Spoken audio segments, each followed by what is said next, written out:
Eyo, assalomu alaykum. Taxtlar o'yini serialida hech qaysi qahramon Arya Stark kabi keskin o'zgarishlarni boshidan kechirmagan.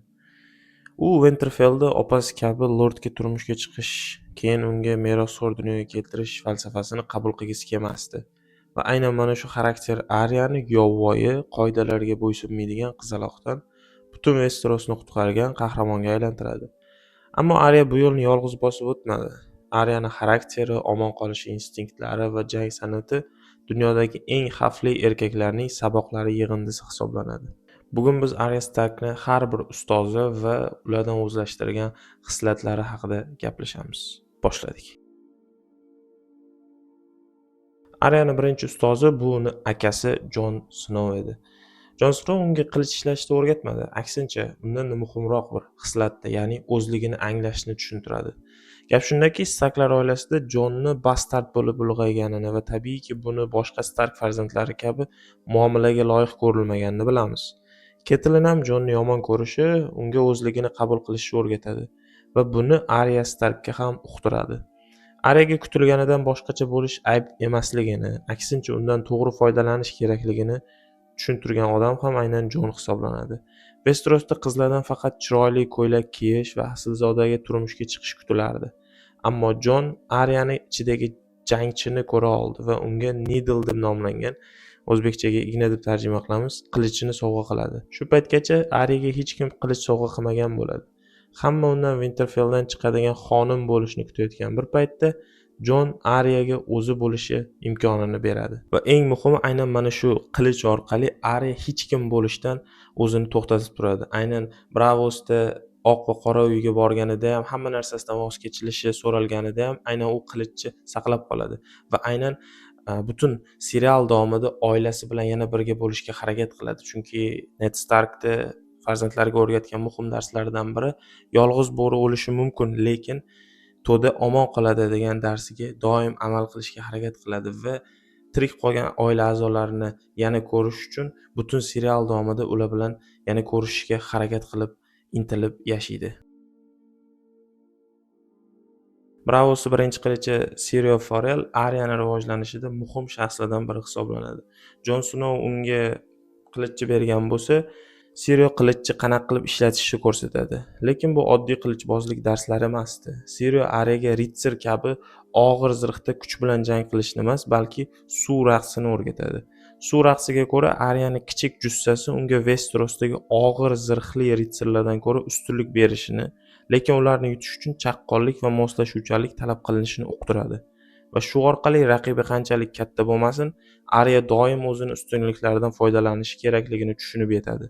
Shuningdek, Syrio Forel Aryaga yana bir muhim darsni, ya'ni o'limdan qo'rqmaslik kerakligini, chunki qo'rquv odamni kuchsizlantiradigan asosiy elementlardan biri ekanini aytib o'tadi. Va eng mashhur iboralardan biri o'limga nima deymiz deganda, bugun emas deb javob berish kerakligini o'rgatadi va aynan Winterfellga tun quroli yetib kelganida ham Arya o'zini qo'rquvini yengib, aynan tun quroli bilan yuzma-yuz kelishdan qo'rqmaydi. Qo'shimcha ma'lumot: Melisandre va Arya ko'rishishganda Melisandre uni ko'ziga qarab, "Sen ko'p ko'zlarni yo'q qilasan. Qora ko'zlar, jigarrang ko'zlar va ko'k ko'zlar" deb aytib o'tadi. Shu orqali Melisandre Aryani tun qurolini o'ldirishini qaysidir ma'noda taxmin qilgan yoki bashorat qilgan. Aryaning eng muhim ustozlaridan bittasi bu Tywin Lannister. Harrenhalda aynan Tywinga xizmat qilar ekan, Arya qanaqa qilib kuchli strategik bo'lishni o'rganadi. Tywingacha Aryani qasosi faqat hissiyotlarga tayangan edi. Aynan Ned Starkning qatl qilinish sahnasida ham Aryani asosiy qilib ko'rsatishadi. Sababi aynan o'sha lahzada Arya o'zini kuchsiz va foydasiz his qiladi va jahl va hissiyotlarga tayanib qasos olish payida bo'ladi. Lekin Tywin unga dushmanni aql va sovuqqonlik bilan qanday yo'q qilinishini o'rgatadi. Va eng muhim faktorlardan biri oila uchun har narsaga tayyor bo'lishni va oila nomini doim birinchi o'ringa qo'yishni Arya avval otasida ko'rgan bo'lsa, keyin uni amaliy qo'llanishini aynan Tywin Lannisterda ko'radi. Tywindagi sovuqqonlik keyinchalik Aryaning harakatlarida ham seziladi. Jumladan, Qizil to'y qasosi uchun Arya Walder Frey va uni oilasini yo'q qilganida ham Tywin tutadigan yo'ldan foydalanadi. Hissiyotlar bilan emas, aksincha sovuqqonlik bilan g'alaba qozonish mumkinligini ko'rsatadi. va shimol hech qachon unutmasligini yana bir marta eslatib qo'yadi. Sirio Farrell Aryaga jangda nafosatini ko'rsatgan bo'lsa, Sandor Clegane bunaqa romantikani yo'q qiladi. U Aryaga real dunyoni qanchalik shafqatsiz ekanligini tushuntiradi. Omon qolishni istagan odam rahmdil bo'lmasligini va kuchsizlar qish kelganida eng birinchi o'ladigan odamlar ekanini, shuning uchun ularni tomonida bo'lib qolmaslikni uqtiradi. Sandor va Arya juftligi ota va farzand orasidagi munosabatlarga o'xshaydi. Clegane'ni qo'rs lekin real munosabati qasrlar tashqarisidagi hayot qanaqaligini o'rgatadi.